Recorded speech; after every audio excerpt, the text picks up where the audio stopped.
The old seer, Olamma, lay on her raffia mat as the dawn cracked open Omago's sky like an egg spilling light.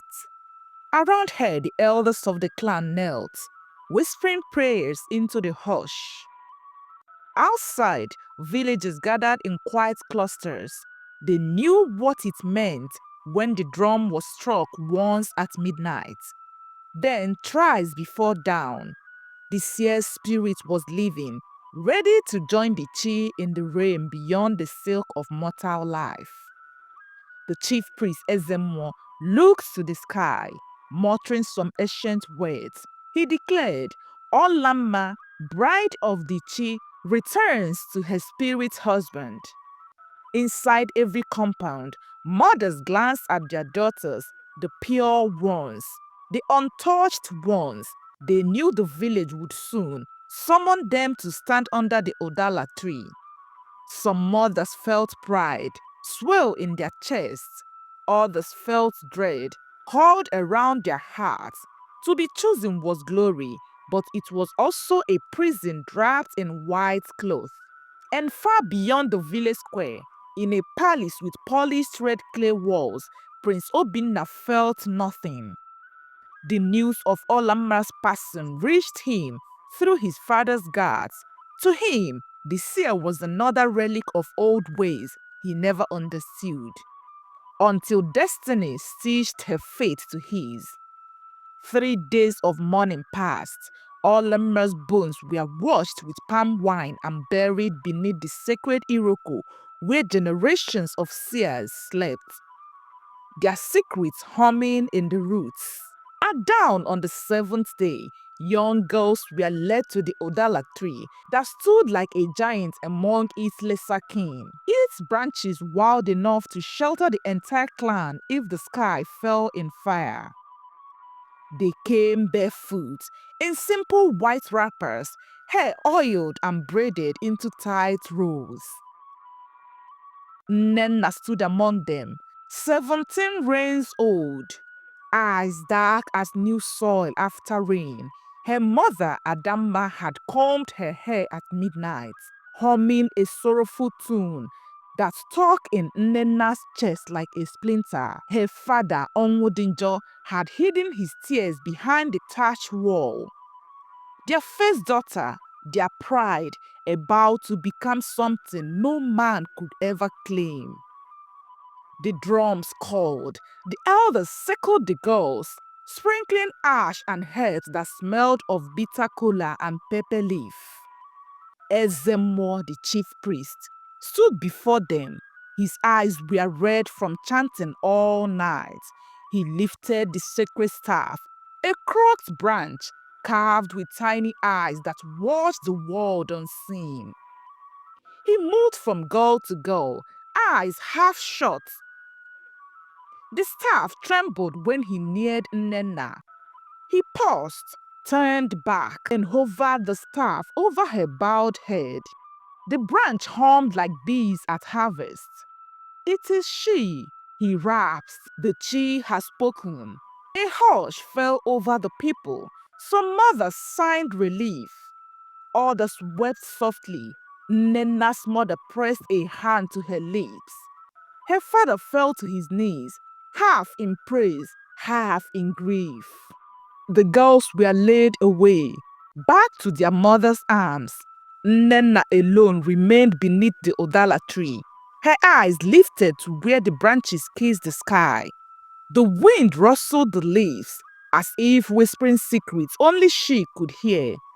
At dusk, Nnenna was taken to the sacred grove, a lush cluster of trees behind the river that shimmered in moonlight like a sheet of glass.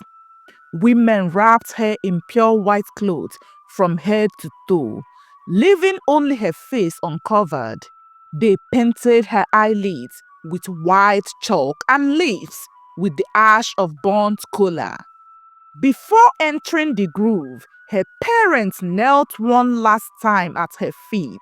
Her mother's tears dripped onto the red soil. Her father could not find words. He simply pressed his forehead to her knee.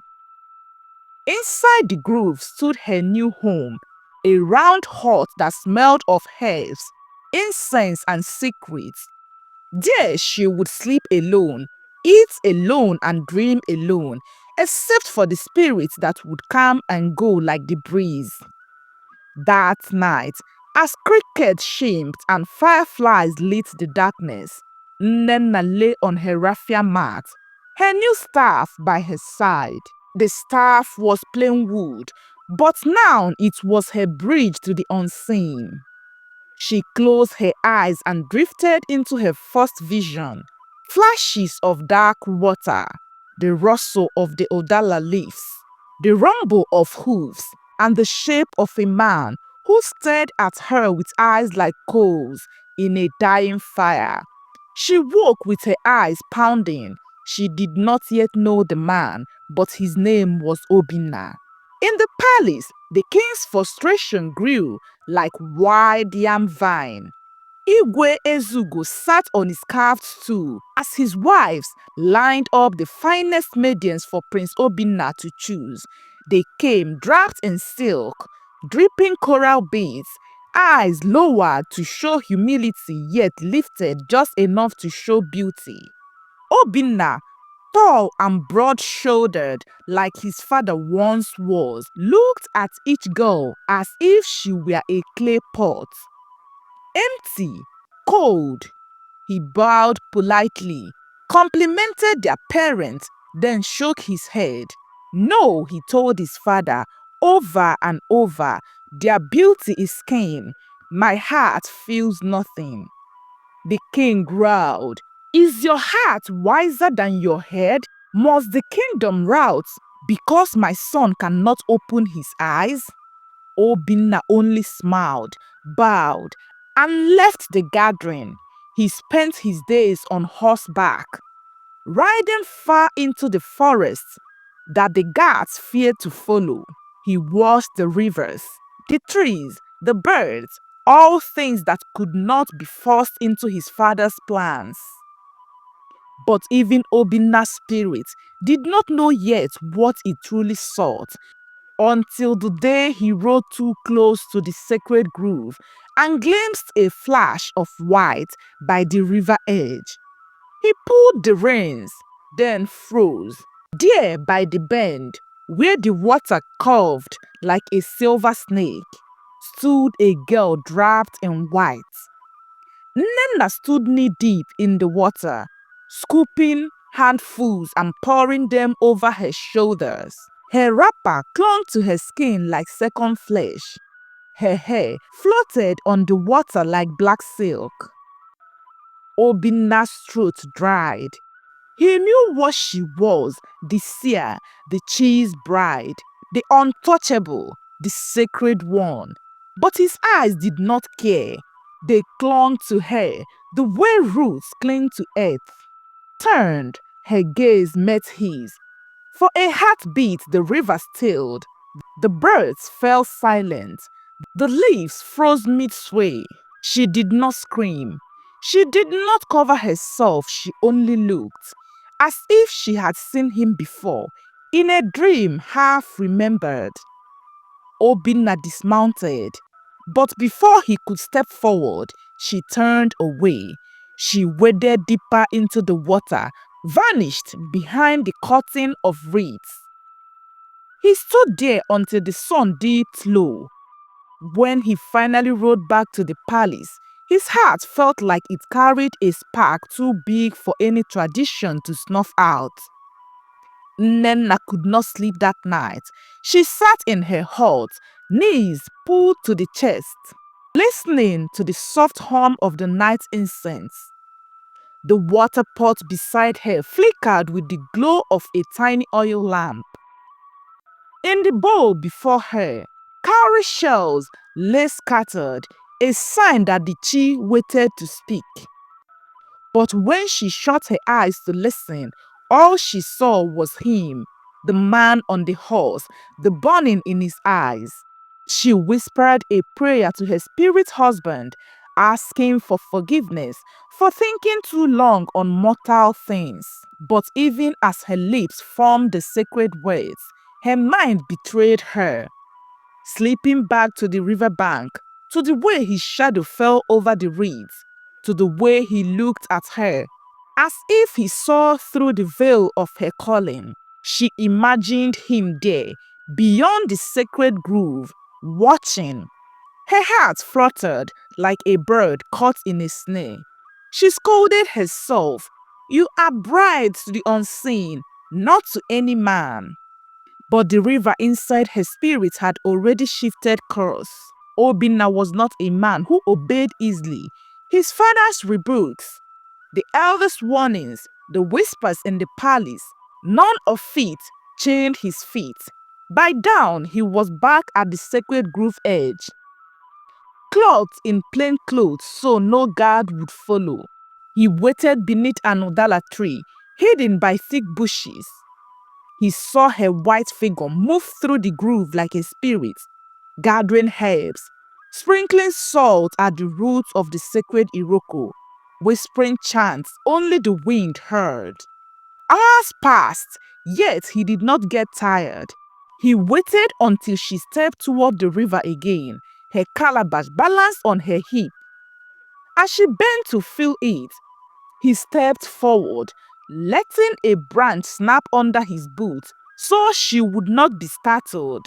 "Do not run," he said softly. "If you fear me, I will leave, but if you do not, stay." Nnenna's heart thundered. She should have screamed, called the guards, rebuked him with the force of the cheese curse, but instead, she clutched the dripping calabash to her chest and stayed rooted to the riverbank. "Why are you here?" Her voice was barely above the water's murmur. Obinna stepped closer.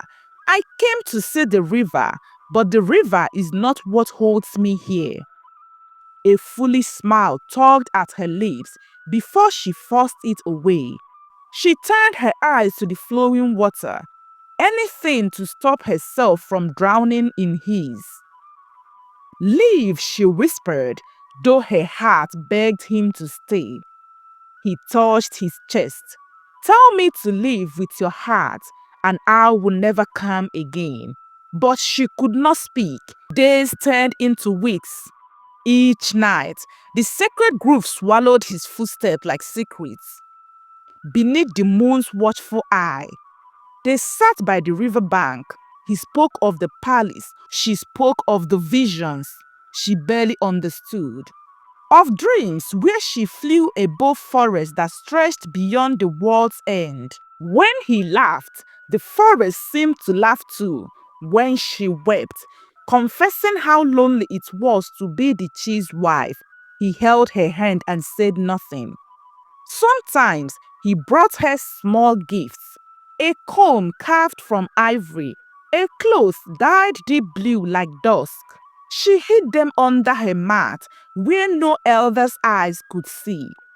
And when their hands touched for too long, when her head rested against his shoulder for a heartbeat too many, they both had the echo of the same question.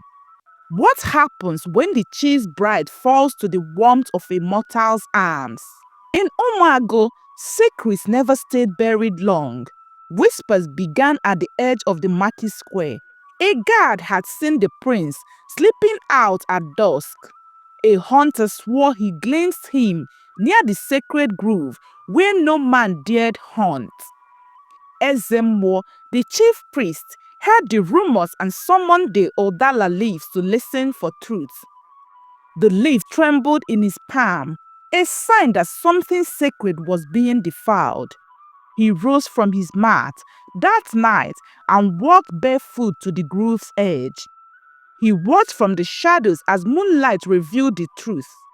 The prince's figure bent close to the seer, his hand brushing a strand of hair from her face. The old man's chest tightened, rage, sorrow, fear, all weighed in his spirit. He knew what must be done. The chief's bride belonged to the spirit. A man who touched her brought ruin not just on himself, but on all of Umago. At dawn, the drums of warning boomed through the village. The king's messengers ran from hut to hut, summoning elders to gather beneath the palace tree. The old ways were about to collide with a young man's defiance.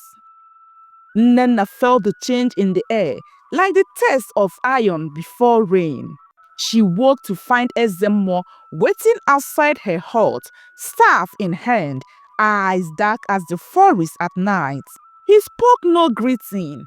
He stepped inside, lifted her staff from where it lay by her mat, and turned it in his hands.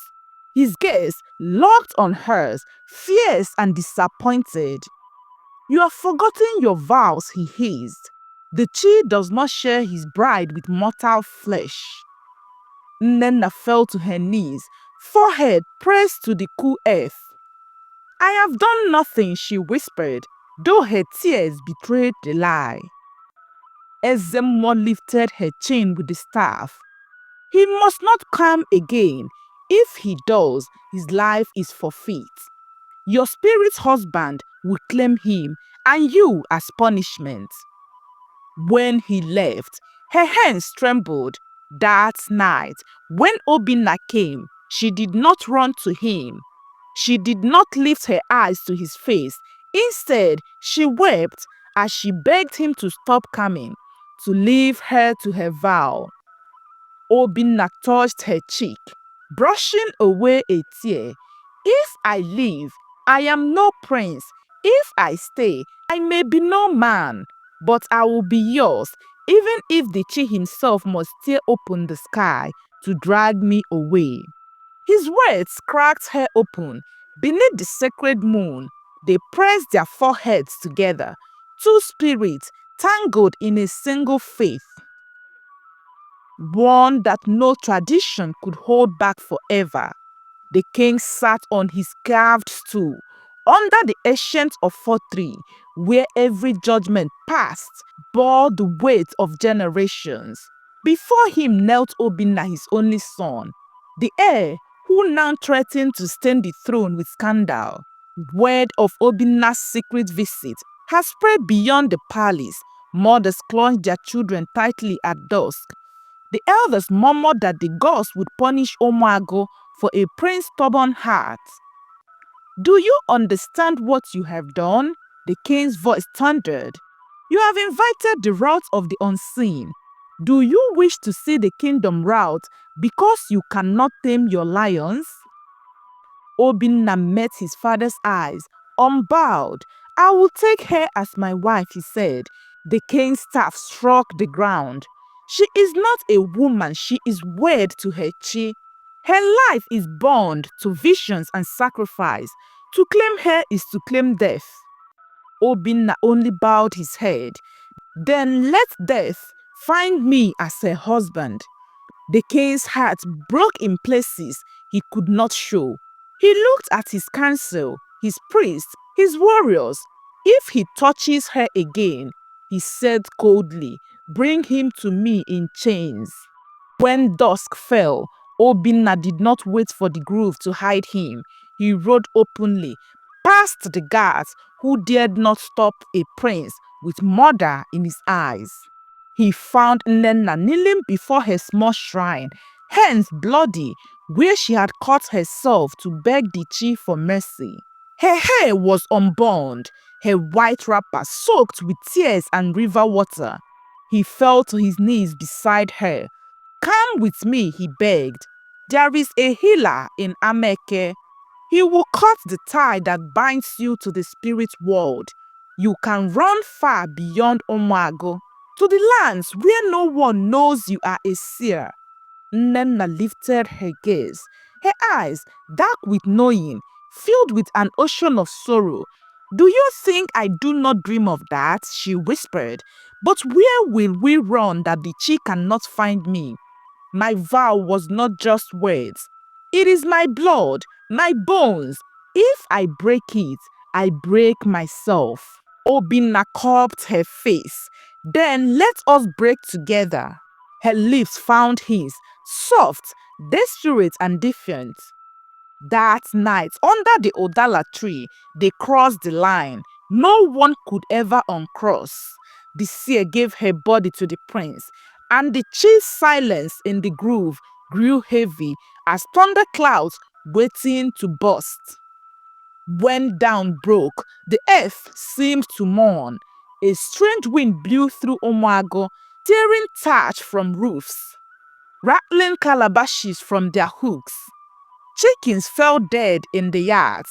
The sacred Iroko bled sap, the color of fresh blood. Ezemo, the chief priest, gathered the elders beneath the king's tree.